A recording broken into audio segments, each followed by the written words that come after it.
there, I'm Solena. I'm the intern in wine, and I have questions. Here to answer the questions is my dad, who's an expert in wine. We decided we wanted to start talking more about the story of Solena Estate, and frankly, I have a lot to learn, and I want to ask a lot of questions, and so I figured I would sit my dad down and have him answer them for me. So thanks for showing up, Dad. I appreciate it. Hopefully I can answer the question. That's a challenge for me. We'll see. Oh, you got this. You're the expert, right? Yeah, we'll see. There you go.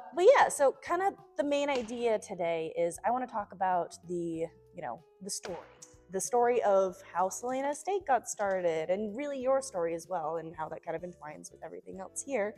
And one of the things that I always kind of harken back to is memories of when I was a kid, and we would mix water and wine for me so that way I could kind of develop my palate.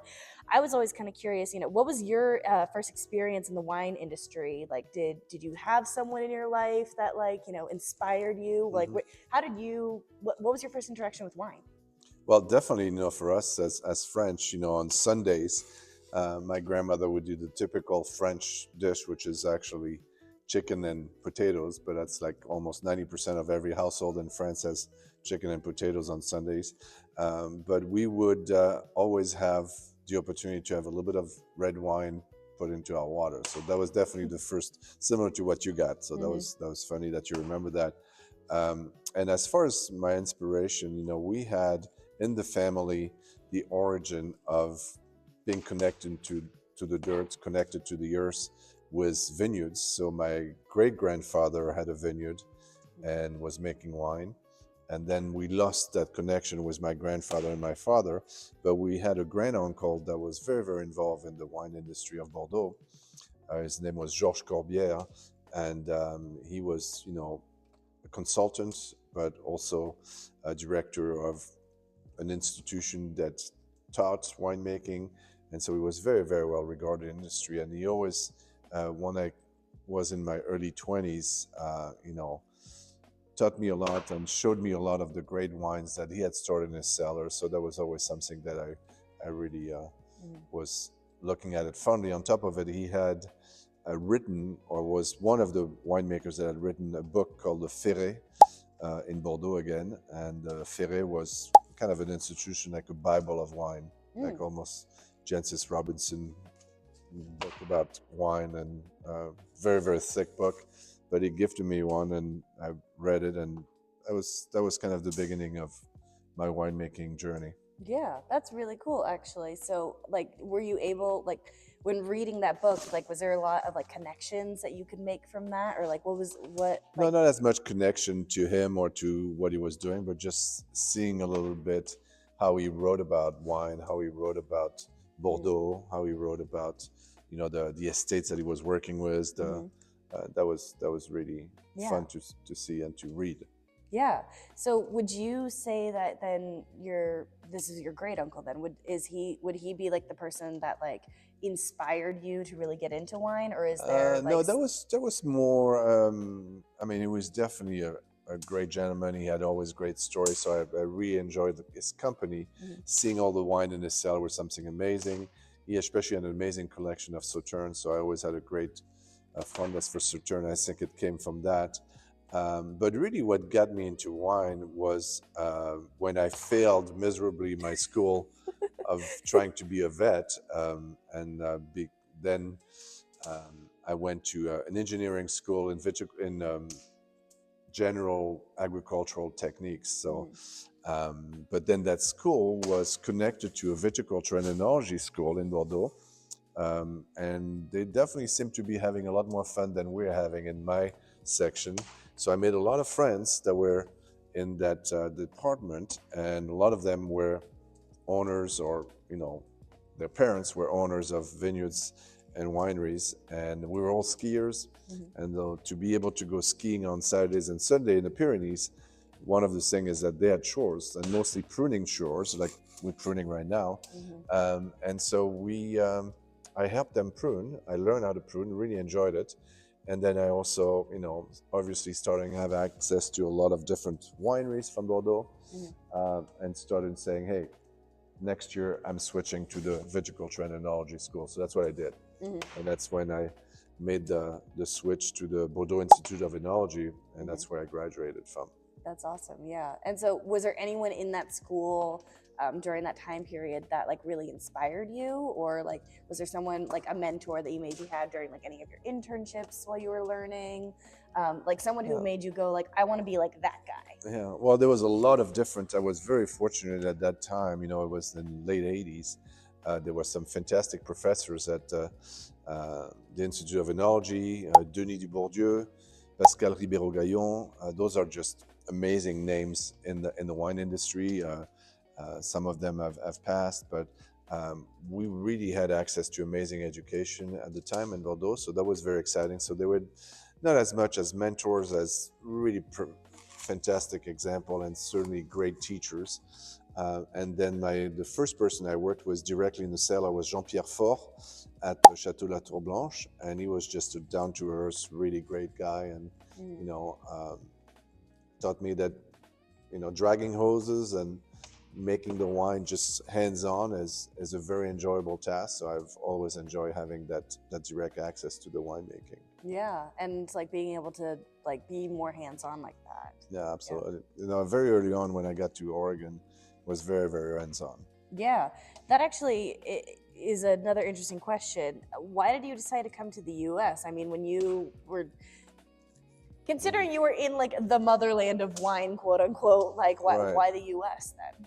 Well, it was really by luck. I wanted to perfect my English, which was okay, but not nearly as fluent as it is now. And so I had two choices, and I was fortunate enough that I had some connection in two areas. One was Stellenbosch in South Africa, and the other one was in Napa, California. Mm-hmm. At the time, obviously, the political situation kind of pushed me towards Napa, and that was a great choice. So I started making, or dragging hoses, I should say, not making wine, but just participating in the process at Domaine Mom in California, with a fantastic winemakers named Guy Deveau.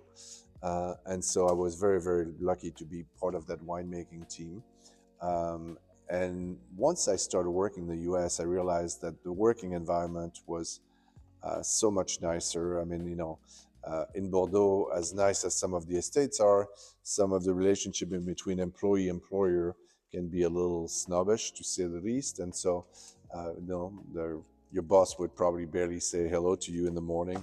And I thought, wow, this is amazing. Everybody's so friendly here in the US. I want to work here. Mm-hmm. And so I really, put out some leads and put out some resume to see if I could come here back to the US. So the following year, I came back to Domaine Mom, so I was fortunate enough to work again. But prior to that, I had gotten a phone call from somebody in Southern Oregon asking essentially where I was teaching. At that point, I was teaching in a school named La Tour Blanche.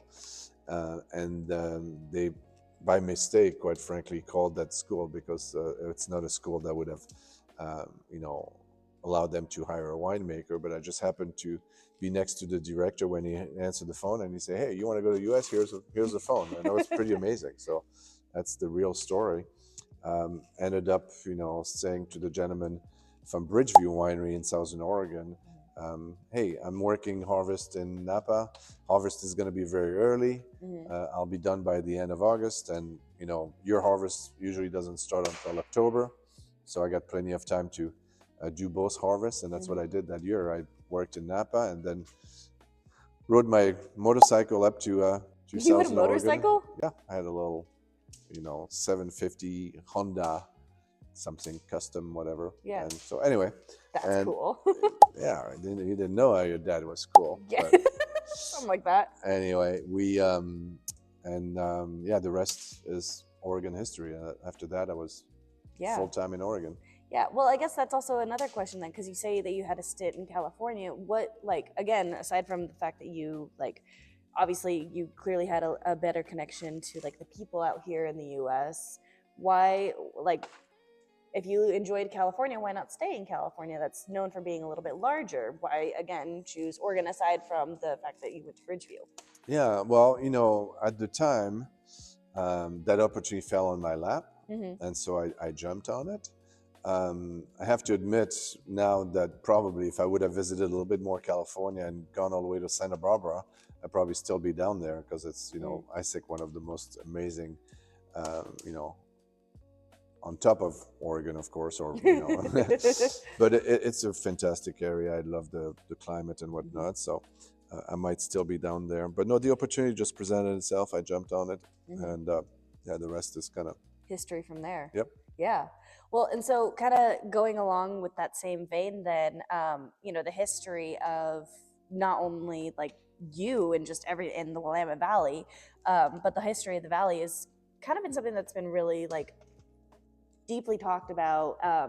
And you have actually been described as one of the actually last year at the Salute auction, you were the winemaker of the year there essentially. And so one of the things that I'm kind of like curious to talk more about is like kind of your accomplishments and some of the things that you've done and created throughout the valley, because you've done a lot and I know people really appreciate that about you. So I'm kind of curious to hear more about like what else have you done What in was the here? journey? So, I Yeah. started at Bridgeview Winery, which was a Uh-huh. very small family owned winery. Bob and Lilo Caravan were awesome. Hmm. And so I like to call it the Crescent Ranch Winery. Hmm. Bob was awesome. He had purchased a bunch of tanks from Calgary in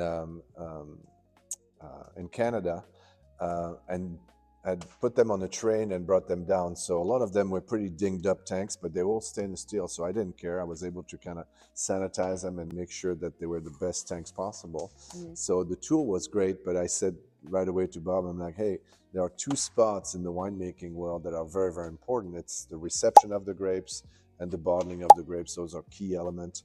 And so he was wonderful. He bought me a new press. We bought some new destemmer. So we bought a lot of great quality stuff for the receiving as well as for the bottling. So I felt really good. So I stayed at Bridgeview from 1988 to 1995. Hmm. I had a great opportunity to um, take the winery pretty much from about less than 1,000 cases to about 60,000 cases by the time I left. So we had just incredible growth. And um, during that tenure, I was able to meet a lot of people that will become friends in the northern Willamette Valley, and so I really enjoyed the company. We had parties down at in Cave Junction at Bridgeview, where all those winemakers' friends from the northern Willamette would come, and we would have a méchoui that Greg Higgins from Higgins Restaurant would cook for us. Hmm. We had Ron and Lynn Penrash. Ron was flying a hot air balloon at the time, so with just 50 of us camping, it was just amazing, Hmm. amazing parties. So we had a lot of fun, but made a lot of friends, and then made a connection with Bernie and Ronnie Lacroute, which were at the time developing a vineyard in Yamhill, and which I participated in the whole development since 1992 with Joel Myers from Vine Tenders. Him and I worked very closely starting 1992, and then I came on full time to Willackenzie in 1995 Hmm. when we built the winery that year, and that was our first crush. So That's awesome. Yeah. I was definitely here, transitioning from Bridgeview, and it was beautiful to be able to kind of help out and not make just a clean cut. So Yeah. I was there over a transition over 2 years, which is similar to what I've done when I transitioned from Willackenzie back to my own ventures. Hmm. We're able to do a very long transition. I feel it's very important. It's been part of my success is making sure that you never burn any bridges and Hmm. that you always have great relationship with your prior employer. Hmm. So Yeah. it's been awesome. Yeah. Well, and that's around the same time when you also met Mom, right? Like Yes. previously. Yeah. Right. So we met after Northwest Wine Company was when Willackenzie was created in 1995. At that time, Gary Andrus had started Archery Summit, and we had a kind of a friendly competition on Hmm. sales and things like that. And yeah, we met and got married and had you in 2001.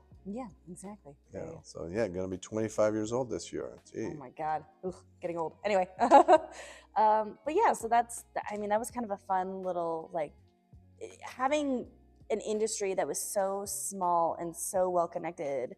I think one of the things that I always appreciate whenever I go to OPC every year is that there's the OPC camp song that's sung at the very end of it, and like everybody who all the winemakers who have been a part of it like sing the OPC campfire song essentially, and it's such like a I hesitate to say like religious moment because it's not, but it's like nice to have like such something that's so well connected, and you can see that everybody in from winemaker to part of the sales team to national distributors, everybody is so connected and loves each other like in a way that's like you don't see that in very many industries. So I'm kind of curious to see your perspective on like, you know, like obviously this industry is very well loved and very well connected, and it's fun to I'm just curious like what's your Well, you know, as you said, it started very small and Mhm. it's only 50 years old. But one thing that the pioneers did so well for us Mhm. is, you know, integrating the concept of camaraderie and Mhm. sharing. It's ingrained into the spirit of what Oregon winemakers should be. So, Mhm. very, very early on, when you look at the first phase, there were all the pioneers. They would always meet with each other. They would, Mhm. you know, share dinners, share break bread, and share wine, share their successes, their failures. So that small group of pioneers were amazing. I mean, you know, Mhm. um, obviously David Lett, D.K. Rest, David Adelsheim, Mhm. you know, Alcove, Bessel Heights. I'm naming, you know, so many different. I'm probably missing a few, but just amazing group of people that, you know, did such an amazing job. Kind of figuring out that among all the fruit trees, somehow, you know, they could plant vineyards and be very, very successful at it. So that was the first phase. And but again, the fundamental was there that, you know, working with each other Mhm. was important, um, and I think it's still there. So you see, as we grew in the early '90s, there was a second or third wave. I would say there was a second wave that, you know, started in the early '80s, and everybody thought they could make wine in the garage. Their wives designed the best label, so Mhm. had to be the best wine in the world. And there was a lot of wineries that came and are now gone Mhm. because the wine quality just wasn't quite as good as they thought. But in the late '80s, early '90s, you had an amazing group of wineries that invested in the estate bottle concept. So 1988, for example, Domaine Drouin Mhm. built their facility. 1992, Christum, Beaufrere, Mhm. Willackenzie, Archery Summit, all Mhm. those people first planted their own vineyard, made wine from their own estate, Mhm. and you know, built their own winery and so on. So there was a big influx of capital, of talent, Mhm. younger generation. So that's the movement I'm part of. That Mhm. third wave of people that came into Oregon. And again, you know, the quality of the wine kept on rising because we had such camaraderie. There was um, a conference that was created in 1987, the International Pinot Noir Celebration, Mhm. which celebrated wines. There was not a competition. Mhm. You know, in touch with that was the Steamboat Conference that was started actually a little bit before. The Steamboat Conference was only for the winemakers. We regrouped in Steamboat in near Roseburg, and for 3 days we just tasted wines from each other. Um, we brought not our most stellar wines. Sometimes we brought our stellar wines, but we also brought the wines that were challenging to us Mhm. to get the 50 winemakers present in the room to taste them and give us advice. So that was incredible. And you had Yeah. winemakers from all around the world that were there: the Burgundian, the New Zealander, the Australian, you know, the French, you Mhm. know, from Burgundy, and anyway, and of course California, Oregon. Everybody was there, and it was an amazing thing to have had that conference. Yeah. And again, Stephen Curry, you know, Mhm. David Alsheim, all were very instrumental in Mhm. making that conference go, and that's still the spirit of Oregon, and that's why you still Yeah. see. Um, you know, the last phase when we had an incredible growth after 2010 to 2025 now, the last 15 years, we've had so many people come in, but that spirit of helping each other Mhm. is still there. That spirit of, you know, we still only represent a couple percentage of the total sales in the United States. So promoting Oregon promotes everyone, and so the spirit is there. So that's why when you see wholesalers, restaurateurs, and winemakers co-mingling, we all Mhm. kind of have a great time, and we promote Oregon all Yeah. together and first. That's awesome. Does the Steamboat Conference still happen? No, unfortunately, both the Steamboat and IPNC are now a little bit in limbo, but I believe that they will be starting again, I'm sure. Okay, that would be awesome because IPNC was absolutely an amazing event as well. Yeah. But that's besides the point. Okay, so I like all of this, but I'm going back to a little bit of more story about you. Obviously, you started Solena Estate with mom in 2001, 2 ish, something like that. Or at least the first vineyard was planted in 2000 Right. during your wedding, and then you guys also worked together to create Northwest Wine Company. Like, can you talk a little bit about like the relationship there, and what your work has created through those two different Right. companies? So 2003, we were, I was starting to really want to create my own company, becoming a little bit more entrepreneurial. And so I was fortunate enough that, I was able to, I was a partners of Willa, so Bernie was kind enough to, buy me out. And with that, I was able to start the Northwest Wine Company. And at first, I really wanted to find a home for the Solena wines. We had a lot of distributors that said, "Hey, we love your Willa Pinot Gris. Why don't you continue making a Pinot Gris?" So I had everything figured out that we were going to be a very small winery. We're going to be in Carlton. We're going to make 7 to 1,000 cases max, all Pinot Noir, all barrel fermented, all easy handling, no white wine practically. And as soon as you put white wine making into the mix, it changes a lot of things, because now you need a press, now you need refrigeration, now you need a tank, you need a winery. And so, but people were like, "Oh, think about your family, cash flow, oh, all those things." So I kind of like, okay, well, maybe I should be thinking about this, and looked for a place. And I found this old, pie factory that John, to become our partner, John Niemeyer, had bought, and he had a really good deal when he bought it. He's a real estate investor. But after a year, he was kind of like, well, I don't know how good of a deal I got, because, I can't find any tenants. And so we got connected. Within a couple of weeks, we talked, and we said, hey, sure, you could do your Solena wines here, but could we make a few more tanks, and maybe somebody else would like to make wine here?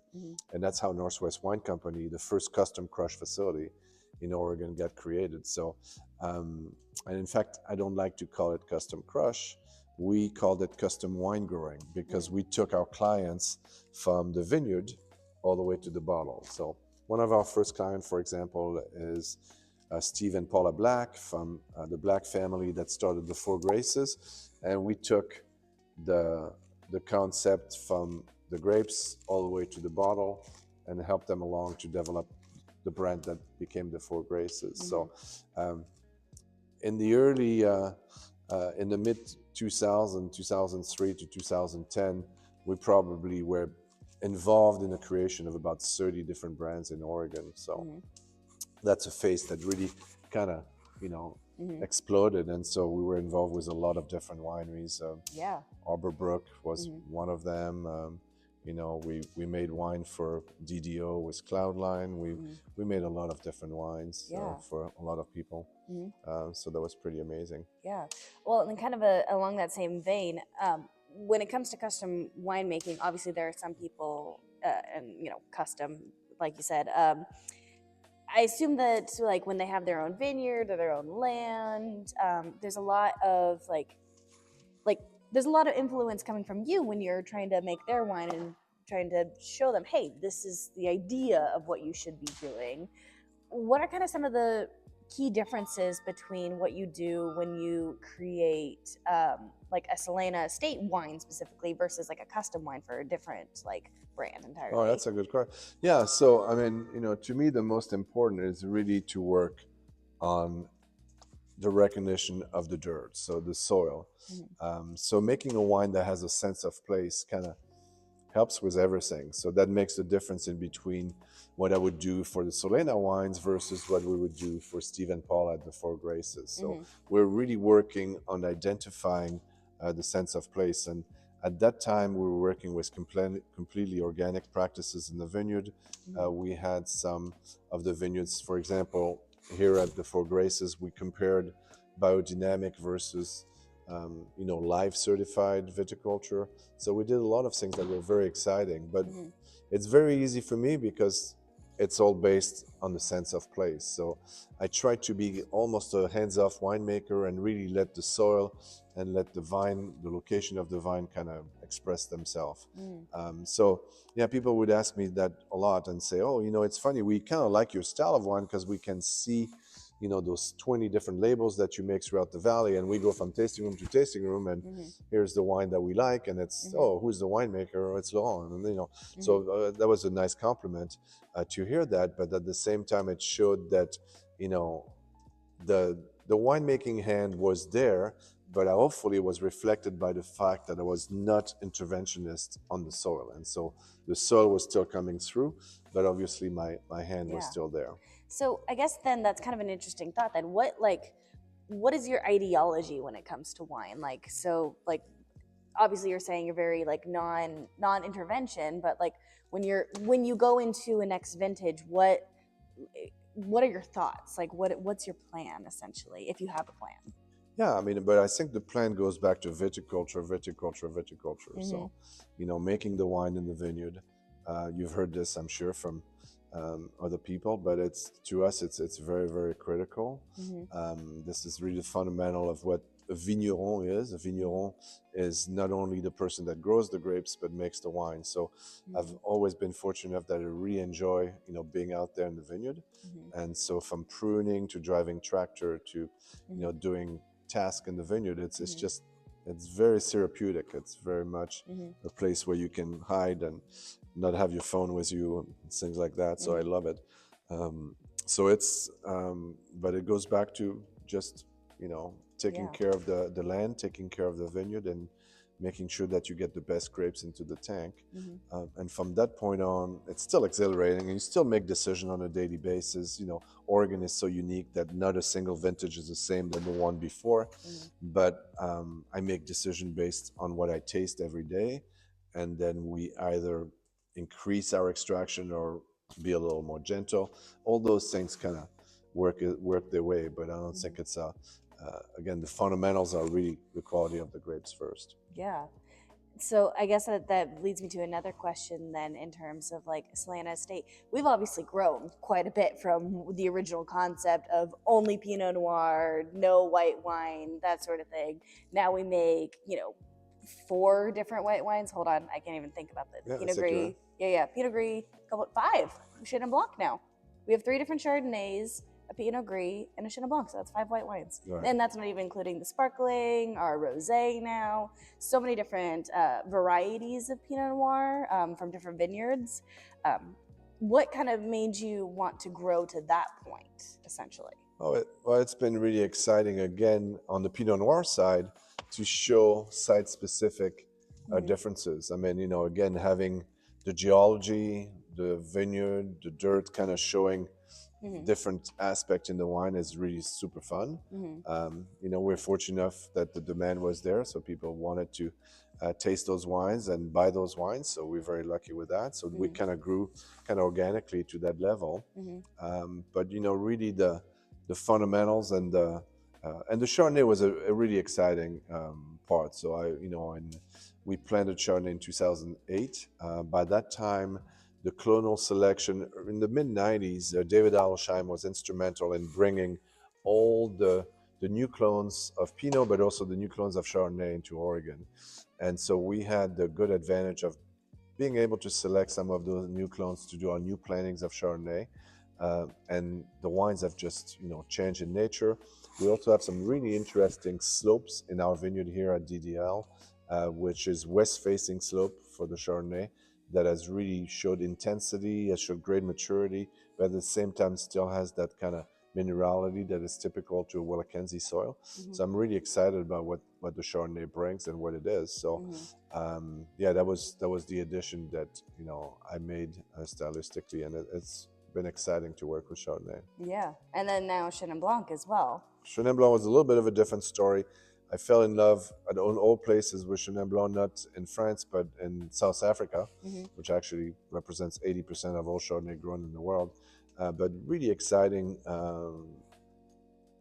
fruit, floral, honey kind of nose, very fun wine, and but with a little bit more voluptuousness to the palate than just fresh acidity. So yeah, it's been a very exciting variety. Our first vintage was 2023, so this is this is our little baby, the last one. Yeah, it's been a lot of fun to be able to like show that off as well and try it. Yeah.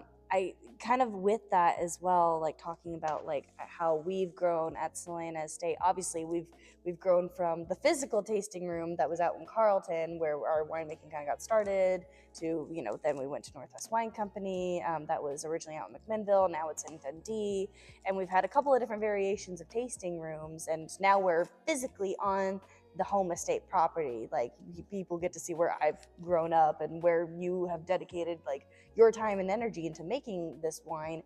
How's that mentality of like seeing people like be in the place that you've put so much time and effort in, and seeing people appreciate that? Like how does that feel? Yeah, it feels fantastic. I mean, it's we always knew that this was a very special spot here in the Willamette Valley, and so being able to share it with so many people now is pretty exciting. So yeah, it's been a pleasure. We can't deny that. So yeah, a lot of fun.